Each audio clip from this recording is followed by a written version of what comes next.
अपना देश अपना माटी। आप सुन रहे हैं जहानाबाद जिला मगध क्षेत्र के उभरता हुआ सितारा विनोद अकेला उर्फ लल्लू सिंह यादव की आवाज में।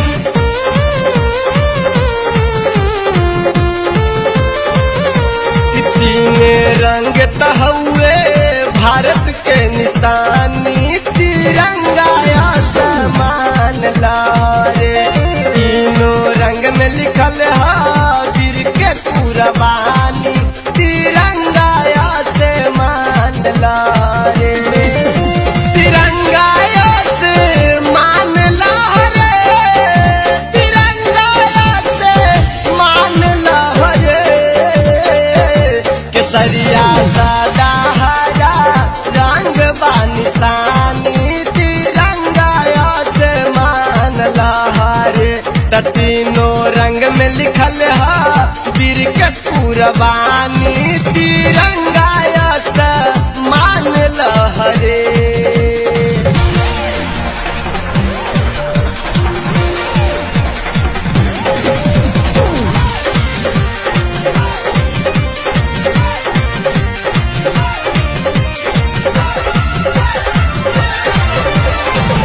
कीर्तन माई बहन के सिंदूर धोवाइल, भाई के कलाई राखी बाला भी कटाइल। चंद्रशेखर आजाद बाबू वीर कुंवर सिंह देले कुर्बानी लक्ष्मी बाई भगत सिंह।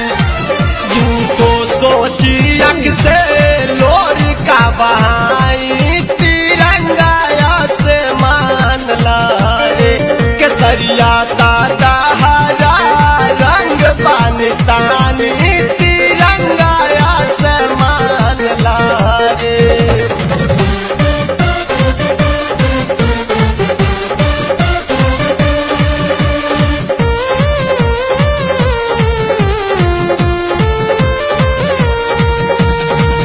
जलियांवाला बाग कांड कैसे भुलाई, देखी अत्याचार सुनी आवेला रोबाई।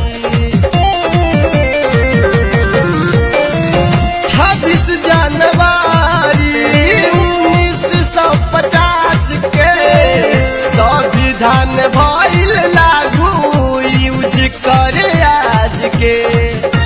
पूरे वानी वीर के कैसे हम भुलाई तिरंगा आसमान लहरे।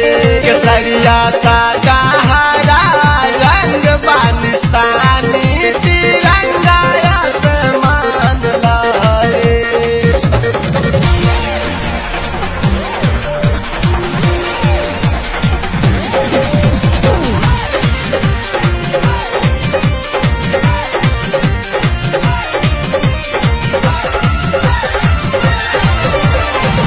याद करी बतिया छल के लयकिया, बीतेला न दिन कबहू कटेला न रतिया।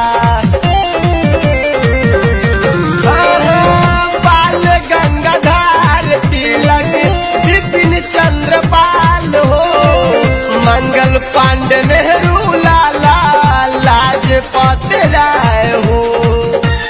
लालू मनोज अमृत देवेले सलामी तिरंगा आसमान लहरे। केसरिया सादा हरा रंग बानिसानी तिरंगा आसमान लहरे। केसरिया सादा हरा रंग बानिसानी तिरंगा आसमान लहरे। तीनों रंग में लिखल है वीर के कुर्बानी तिरंगा आसमान लहरे। तिरंगा